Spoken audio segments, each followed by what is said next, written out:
Welcome back to the program once again. If you're just joining us, this is Sunday edition right here on KTN News, and it is a morning that we're getting conflicting reports coming out of Mathare. Earlier on, I did speak to Alfred, a youth leader there, saying that whatever is happening is politically instigated. NASA have also issued a statement saying that their supporters are being targeted in Mathare. But now we have our very own reporter Hussein Mohammed on the ground. He's been there since morning and apparently still trying to piece together crucial information on what exactly transpired there in Mathare. Reports reaching us is that 4 people have been killed. One among them is a woman. 3 vehicles have been burnt down, and police are saying they're going to issue a statement any moment from now. And of course, this development comes barely hours or less than 24 hours before Kenyans expect that final ruling from the highest court in the land, that is the Supreme Court of Kenya, with regards to the petitions filed there. Now, Dismas, once again, let me start with you. I think I'm starting with you always because you're on the other end. And Dismas, with regards to what is happening in Mathare, I mean, we're going to talk about that in detail, but for now, let's just focus on the Supreme Court. What will this mean for NASA? Because those who, observers, basically from Jubilee, who are saying that whatever the outcome tomorrow is going to signal the end of Raila Odinga's politics. Well, anybody who thinks that Raila Odinga's career is coming to an end, political career is coming to an end tomorrow, is obviously a novice in the Kenyan political space and is engaging in a dream. Anybody who has ever wished Raila Odinga away has suffered, because that kind of construction is illogical. It doesn't make sense. I mean, if you look at the kind of reception he got on Friday, that's not the kind of person you would say his political career is coming to an end. If you say that for Robert Mugabe, the president of Zimbabwe, that his political career is coming to an end, then obviously that's the case. But for Raila Odinga, it's not the case. When you look at the guys who were demonstrating on Friday, because we are used to seeing people from, say, Kibera or Kangemi doing the demonstrations, but the guys I saw on Friday are from the middle class. People were driving top-of-the-range vehicles, and they were prepared for this. They had their tennis shoes on, and they were prepared to walk the entire mile. Can you imagine guys went to receive him at 11 o'clock and were part of his procession all the way till 4 o'clock? And they were telling the police that if you want to shoot us, go ahead. In fact, we are the walking dead. A number of people were in that procession, not because they identify with Mr. Raila Odinga, but because they identify with his aspirations. I've got a number of my friends who are in that procession who are facing foreclosure because they bought home on mortgages, and because the economy is going south, they've been thrown from their houses. And for them, they think this is the only man who is going to take us to the next level. So they go, it's not because of Raila Odinga. And for some people, again, to imagine, especially from the Jubilee side, to imagine that this thing is between Raila Odinga and President Uhuru Kenyatta, that's a logic which is upside down. This is about the aspiration of the entire nation.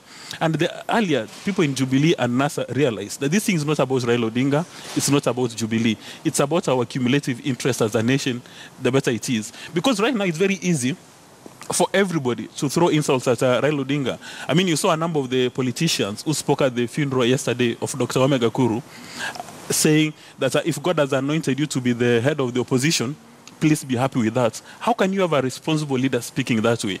Is it not sensitive that Raila Odinga has got huge support in the nation? How can you say that? So Raila Odinga is very proverbial. Tomorrow is going to metamorphosize. And you recall when he said, when he had the opportunity to speak in the middle of his tears, he indicated that he's going to give a roadmap for a third republic. Nobody knows what that is.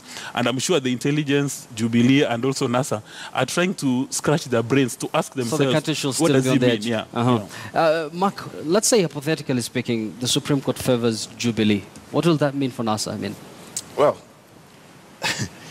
I've argued before that the state of the republic will largely depend on Raila Odinga and how willing he's willing to sustain his campaign. That means that whatever ruling comes out tomorrow might not have an impact on the political career of Raila Odinga, and it's totally based on what he decides to do. Now, the beauty about having a ruling that establishes status quo is then we can have a proper way moving forward. We know who's going to be president, we know who's going to be sworn in, but that's only half of the puzzle. The other half of the puzzle brings me back to my argument of the three parts of NASA. There's the part called Raila Odinga.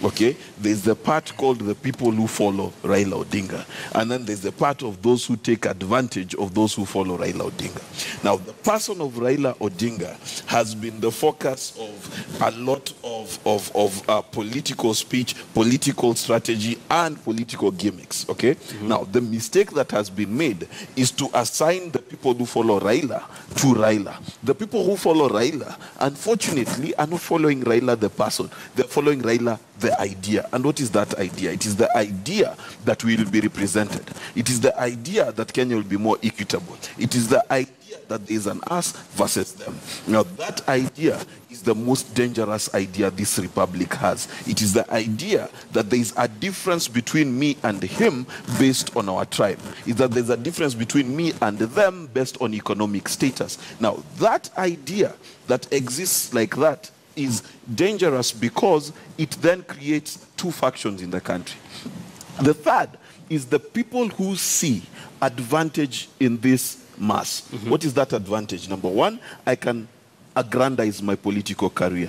Number two, I can loot and hide in the name of demonstrations. Number three, I can shoot at looters and demonstrators alike because I'm a police officer who's not restrained by rule of law. Now, these three groups of people have to be handled differently. It is okay and fine for the president to have issue with the opposition. That is how democracy works. It is wrong if the government then has issue with Odinga supporters. You see the difference? And there is absolutely a wrongness again if the people who take advantage of this situation are not brought to book. So there needs to be a three-pronged strategy. There is the fight for political supremacy in the country between Raila Odinga and Uhuru Kenyatta and the William Rutos of the day. That is fine, that is legal, that should be accepted. The profiling that there is an us versus them on either side, that is wrong. The fact that we're not putting these people who take advantage of this profiling to the book, whether it's a police officer or demonstrator, we're not taking them to court, is wrong. So there needs to be a three-pronged strategy to this. So you think the government should also approach these three groups differently? Absolutely. That's not a bit too the much. moment the government takes a Raila Odinga supporter and Raila Odinga to be the same thing, they lose it. Hesbon, I saw you shaking your head. I'll come to you, Dismiss. You have a disagreement? The reason why I was shaking my head is when you brought in the element of, it's the Raila idea that is making us start looking at ourselves from an ethnic tinted spectacle, which I think is terribly wrong. I think it has nothing to do with Raila Odinga. And if you want to look at ethnicity and the negative aspects of ethnicity, then it is not part of an individual in the political class. It is our political socialization that has entrenched that. And from the background that I have in anthropology, it is very simple that none of us is Luo, Kikuyu, or Kalenjin biologically. Biologically, we are all the same. We are what we are because of our socialization. If a Luo is born in Migori, where I come from, and at age 2 months he's taken to Nyeri, he will grow up a Kikuyu. Completely. Why? Because he will learn the Kikuyu culture. So if we can learn to start profiling people, we can also unlearn to do that. Because culture is not biological. It has never been. Culture is learned. And therefore you cannot apportion blame to one individual because of his ideas. It is upon the political class to start entrenching a narrative that will help Kenyans unlearn. And that narrative has nothing to do with our names. I confidently say that I'm Luo, I'm called Hesbon, Hansen, Ochieng Owila. It will not change, but it will help another Kikuyu understand that Hesbon, Hansen, Ochieng Owila is a Luo who behaves like a Kenya. There is nothing bad in what he does. So there are Luos who do certain things that are... But let me come back to the other idea that, moving forward, based on what the Supreme Court will decide, are we looking at the end of Raila's career? I think from where I sit, before I was born, Raila was fighting for something, and I'm sure he was fighting for me. He succeeded in fighting for that. Why? Because we have a democratic space today. I can talk. People can exercise their free will anywhere. People can have aspirations irrespective of what they believe in. So to imagine that Raila is fighting for this generation, I think is to miss the point, because he doesn't fight for us. He is not fighting for me, neither is he fighting for anyone who is alive today. And that is where people are missing the point. Raila is fighting for the next generation. And the people who believe in his ideas have already bought into that idea. You look at the gallant demonstrators, because I don't want to call them demonstrators. Look at the gallant people who went welcoming Raila Amolo Odinga on Friday. And if you are on the other side of the political divide, you should start asking yourself so many questions. Because these guys did not go because they love Raila Amolo Odinga. They went because they believe in what he's fighting for.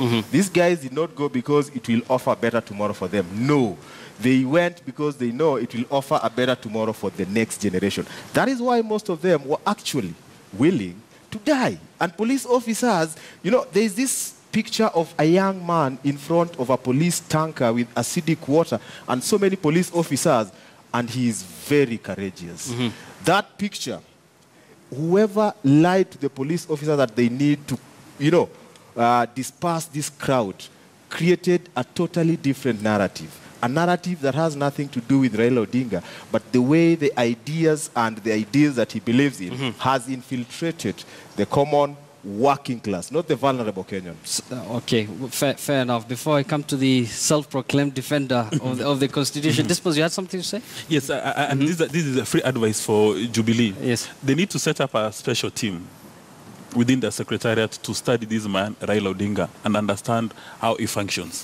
When Raila Odinga says that I want to have a demonstration, at the end of it, and I'm sure the conclusion they'll arrive at, is that when he wants to have a demonstration, let him have it without any kind of harassment. Because the moment you want to harass his supporters, the supporters become so happy. It's as if for them, it's a day out. Because most of his supporters, for some reason, they're unemployed. With a few in the middle class who are facing foreclosure or this economic crisis. Now, when you invite them to come to the streets, they're very excited. They're in cloud 9. And you want to engage them in a running battle, they'll tell you, Karibu sana. Let's do this the entire day. It would have been so easy for the Inspector General of Police just to meet with the NASA team, give them a route map, say from the airport, use this particular road, go to Uhuru Park, have your meeting, and when you are done, go home. And we'll give you escorts. Although for Mr. Raila Odinga, again, is on the extreme. If he was hoping that, in fact, President Kenyatta would go to the airport to receive him, that's a very extreme. But the police should have given him a red carpet reception. He meets with his supporters, just like they did for Matiba, just like they did for Kibaki. But there's the just third like group they did Mark for has been Kenyatta. talking about. Anyway, Kavemba, let's focus on, let's shift focus to the Supreme Court once again.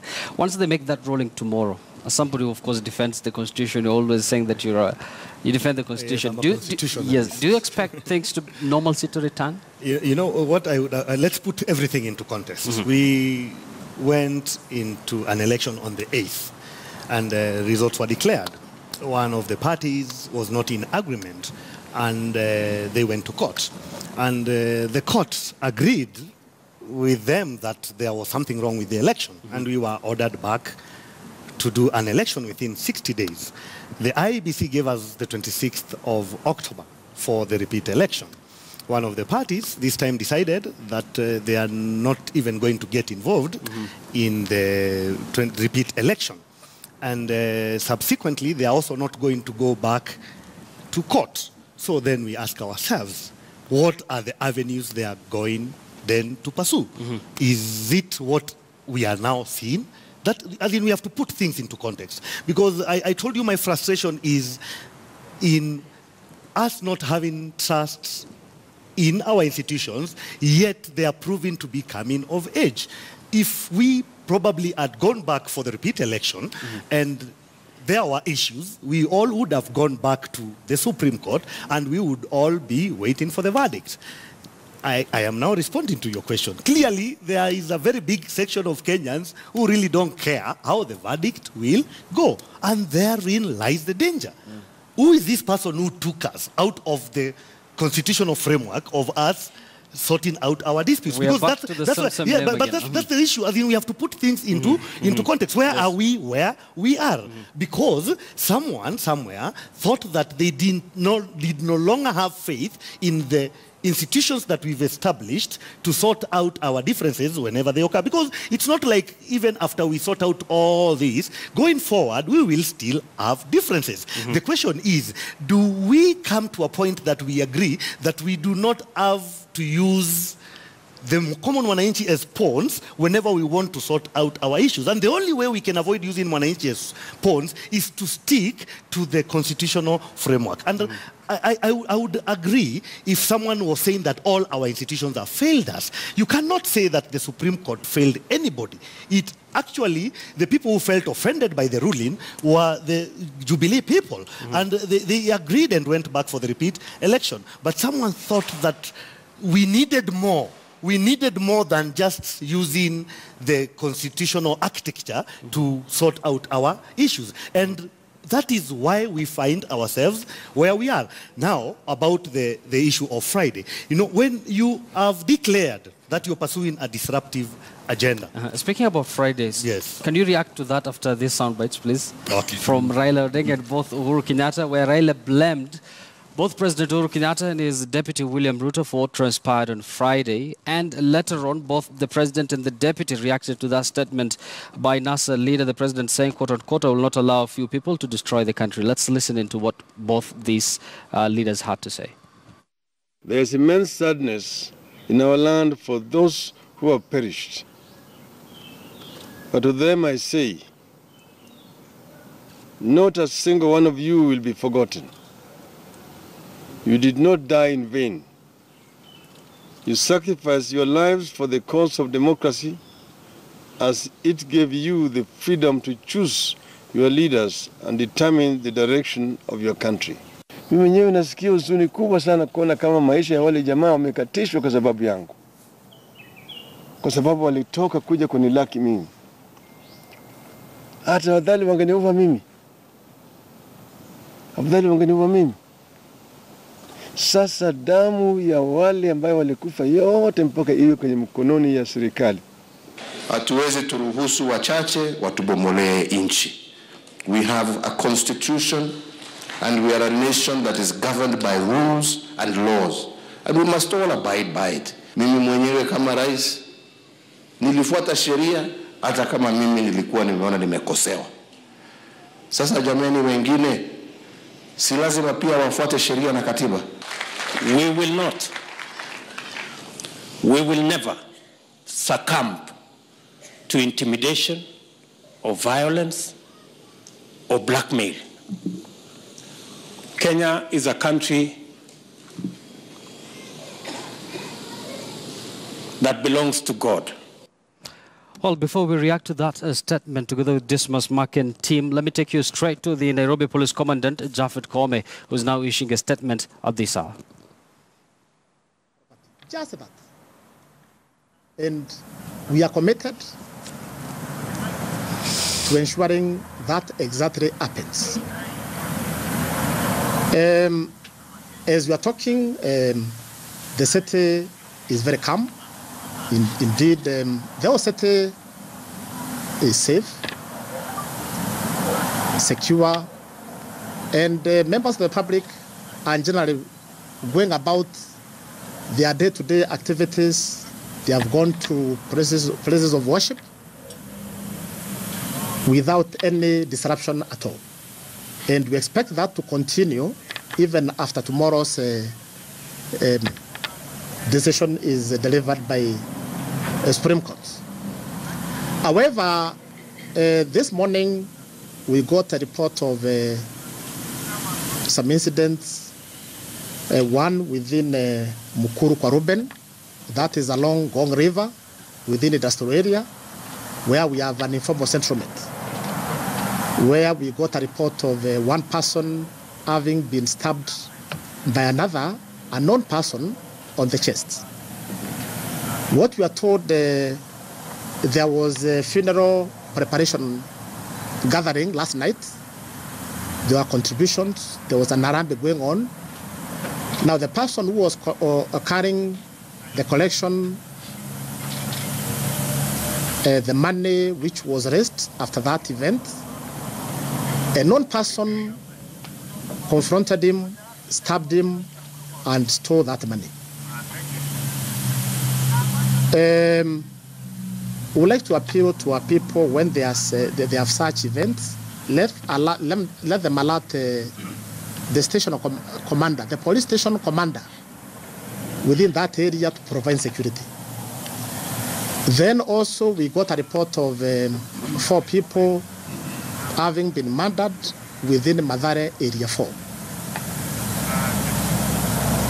Very unfortunate. We went there and we found those bodies with injuries. And we've commenced our investigations.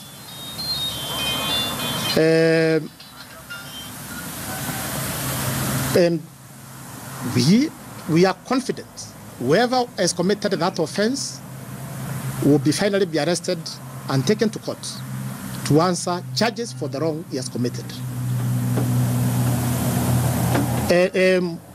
What we've done, the strategy we've put in place is to enhance police presence, patrols within that area. The of Mathare, Area 4, Area 2, the of Mathare, Babadogo. But we'd like to ask our people not to cause unnecessary panic, because there are those who have already, we are aware, started inciting communities against other communities. What happened has nothing to do with ethnic clashes. It's a crime which has been committed, murder has been committed, but nothing to do with ethnic clashes. As a National Police Service, and as I've stated with their counterpart from prisons, those who have come to support us, we are committed. We know we are equal to the task to ensure that the city indeed is calm.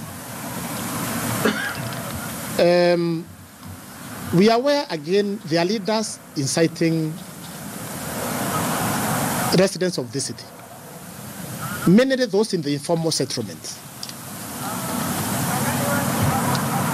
We are asking, and we are stating clearly, leaders to stop that one. Let us be responsible. Going out there inciting our people to kill one another, to hurt one another, we are not going to allow that one. And you've seen us effecting arrests. As we are talking here, we are going to arrest many more. We are out there pursuing those who have incited our people in the recent past. And they will go to court. We have evidence against them. We have a responsibility to protect life and property. And that one, we are going to do it, protect our people without fear and favor. As I've always stated, any one life lost to us means a lot to us. The life of every citizen of this city is dear to us. We are committed to protecting everybody. Whichever status, the commitment is there, and that's why you are seeing these officers here discussing to answer that. Ensuring the city is safe and secure for everybody. And we are going to do that, exactly that, at all costs. Because we cannot allow anybody, as I've always stated, to mess up with this beautiful city of ours. I keep saying Nairobi is the best city in the world. We cannot allow anything to go wrong to this city. We are committed to doing exactly that. Whatever effort is required, that will be done. It belongs to all of us, you and me. And that's why I'm calling also for the members of the press. Assist us in preaching peace. Amani, amani kila wakati. Let's continue being good neighbors. Huyu jirani anaomba ile mwingine chumvi, anaomba ile mwingine nyanya. Tuendelee hivyo tukipendana. Na sisi polisi tuko pale kuhakikisha hiyo amani inaendelea. Kwa hivyo wenzetu kutoka kwa media, mtusaidie. Tuko na shida ingine. As I've said, there are those inciting some communities not to pay rent. Is that right? You're occupying somebody's housing unit. You agreed you've been paying so much at the end of the month. Why don't you honor that agreement? So we're engaging even the landlords and the tenants so that there's harmony between the two. But that leader who is going out there inciting this tenant not to pay rent, it is for the tenant and the landlord to sit down and agree on the mode of payment. But that is causing a bit of tension in the city, where people are being told don't pay rent. Somebody has taken a loan. He has put up this building. You have agreed to live in harmony, to stay together, based on the agreement you entered into together. What I'm saying, we're engaging both the landlords and the tenants. Let's again not have animosity between the two. Let's not have violence between the two parties. I know the rent tribunal is there to address those issues, but also you have a responsibility, of course, with the local administration, the chief, the county commissioner. So that engagement is there. But what you're calling for, let's not have people acting one another. Dialogue will make us continue existing in harmony so that we can have a better city for our children, for the generation to come. Why do you want to destroy this city when we have enjoyed living in this city?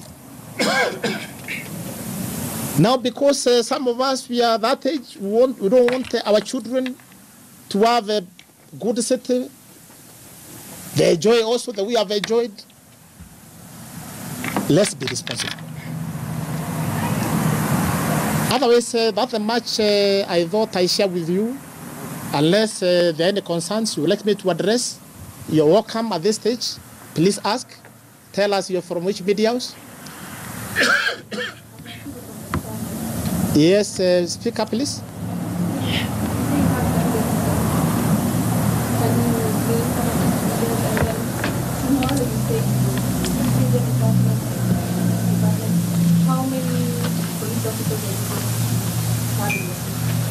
Those are good questions. You're asking me how many officers I'll deploy tomorrow. I will never tell you my numbers. I will never, just adequate number. Adequate number of police officers will be everywhere in the city. But the numbers, I'm sorry, let us not discuss the numbers. The other one you are telling me to name. Why name?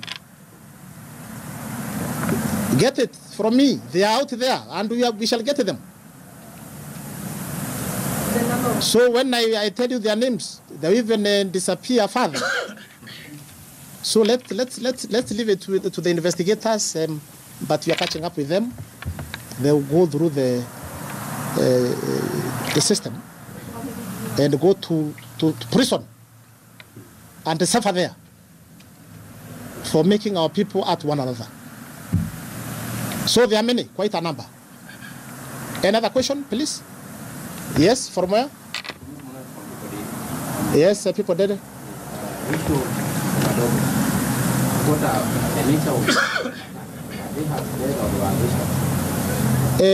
It's not Babandogo, it's Mathare. It's Mathare, Area 1. Although we have that problem spreading to Babandogo, which we are managing, we could see having it by blunt objects. One we could see is cat. There's a cat. So they have injuries, but a postmortem will be carried out. A postmortem is what will tell what caused the death. Yes, please. Yes. Yes.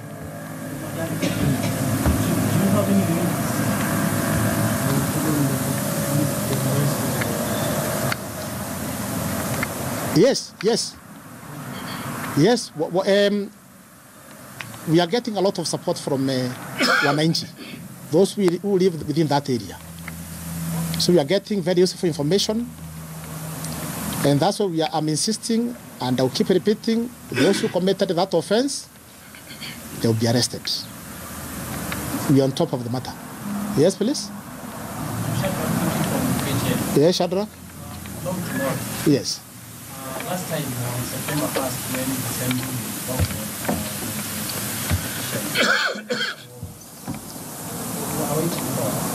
you never had such a meeting, and so we are wondering why such a meeting for tomorrow. Why tomorrow is so big technique? Is there anything that you are expecting tomorrow?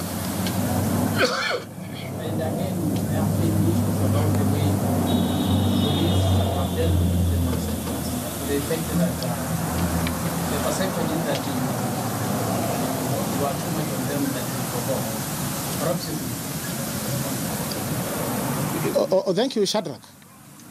We always meet. Even that time we met. And we invited your colleagues. They came. We met. We always meet to strategize on how to address situations of similar nature. But anyway, that is what under the bridge. Si tugange ambaye anakuja. Tuangalie mbele, tusirudi nyuma.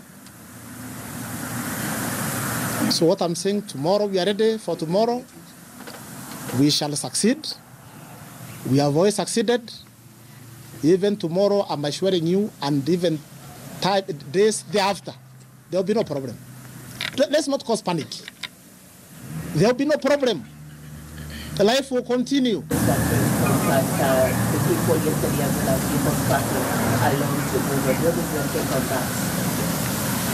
Oh, all right. You know, the threat we are facing out there during these illegal demonstrations and processions, the threat level is increasing. We are aware some of the protesters, it is true, some are armed. Some are armed.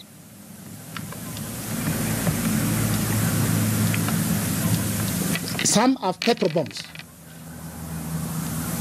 Look at that scenario where we're dealing with a protester. Some are armed, others have petrol bombs. So we're in between to ensure at all costs, all means, order must be restored. Order must be restored. So that's I think that's where we are. Any other concern?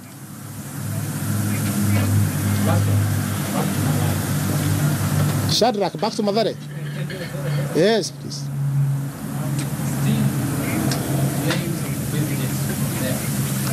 They are claiming the only whatever happened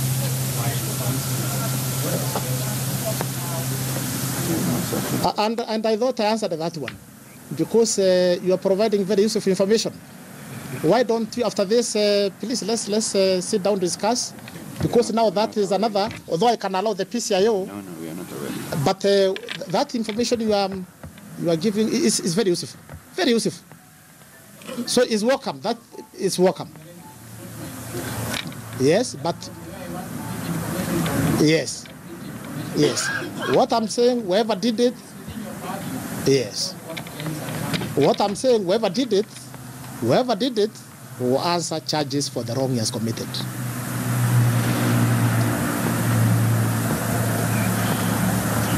Supporters. We are among the best police service in the world. Sawa, si tumalizie hapo sasa. Tumalizie hapo Chandra kajo tosheka Okay, asante Wish you a good afternoon. Please, let's continue working together for the good of our beautiful city.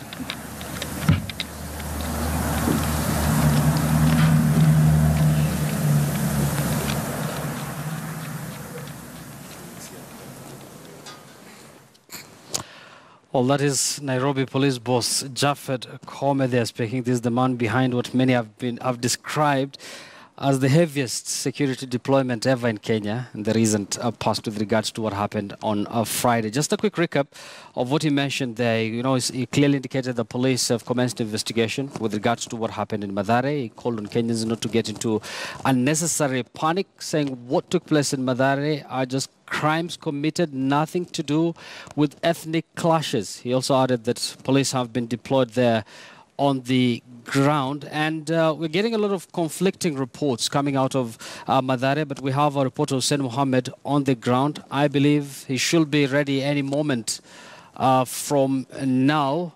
Hussein, if you are there on the ground, can you perhaps tell us what exactly transpired on the ground and how the situation like is at this hour?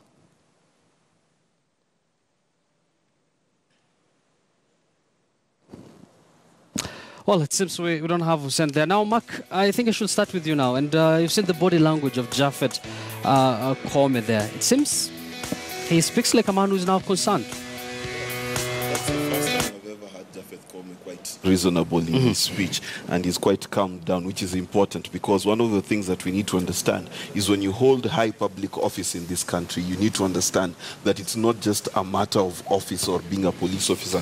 Where he stands is he's a national figure at this point in our history, and how he speaks and what he speaks about is very important, because it does